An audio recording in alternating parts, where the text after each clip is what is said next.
मैंने तुमसे पहले ही कहा था कि इस वक्त बाहर का खाने से बचो और खासकर तेल मसाले वाले खाने से तो बचो। तुमने जो भी पीड़ा उठाई है ना, वो मेरी बात ना मानने का नतीजा था। पर तुम चिंता मत करना, बीमारी गंभीर नहीं है और ना कोई गंभीर बीमारी होगी। मेरी ऊदी का सही तरीके से सेवन करना, वो ठीक हो जाएगा। पर मेरी बात पहले ही मान लिया करो, इससे तुम्हें तकलीफ नहीं उठाना पड़ेगा। जब मैं कुछ कहता हूँ तो कारण होता है। मेरी चारों आरती याद करना शुरू कर दो। मेरी इस बात को भी नज़रअंदाज मत करना, क्योंकि जब तुम्हें शिरडी बुलाकर चारों आरती करवाऊंगा तो मैं ये चाहता हूँ कि खड़े रहकर चुपचाप सुनने की बजाय तुम भी गाओ। हालांकि मेरी आरती करना तुम्हारे घर पर सबको पसंद नहीं है, क्योंकि कुछ लोगों को वो समय की बर्बादी लगती है। पर उन्हें कैसे मनाना है ये मेरा काम है। तुम ना मुंह खोलना ना उनसे झगड़े करना।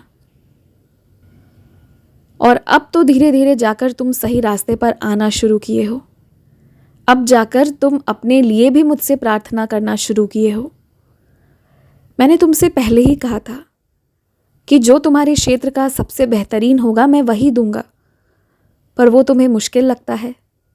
खैर, जिस दिन वो सब सच होते देखोगे ना, जब तुम्हारा वो आंखों देखा हाल होगा, तब जाकर तुम्हें मेरे इन वचनों पर भरोसा होगा।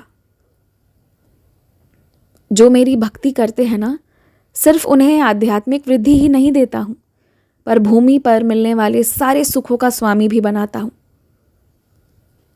और साथ ही साथ ये भी सुनिश्चित करता हूँ कि मेरे बच्चों के मन में कभी घमंड ना आए।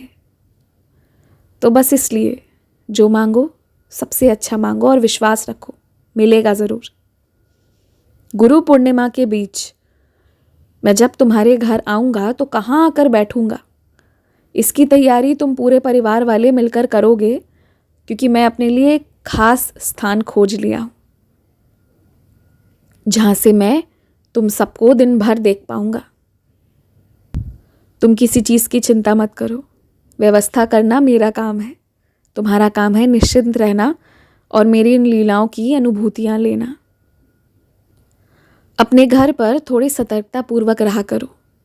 खाना पकाने के बाद चूल्हे को बंद करना, दरवाजे सही से लगा लेना, चाबियों को सही जगह पर रखना, ये सब तुम्हें एक बार ढंग से कर लेना चाहिए। वो तो हर बार मैं तुम्हें बुलाकर चीज़ें दिखा देता हूँ, परिस्थितियों को संभाल लेता हूँ और तुम्हारी रक्षा करता हूँ, पर तुम्हें भी अपने तरफ से सावधान रहना चाहिए। मेरी भक्ति करो तो किसी के सहारे नहीं, सिर्फ मेरे सहारे और मेरे लिए। मेरी जब भक्ति करो तो साथ सबको लेकर मत चलो, अकेले आओ मेरे पास।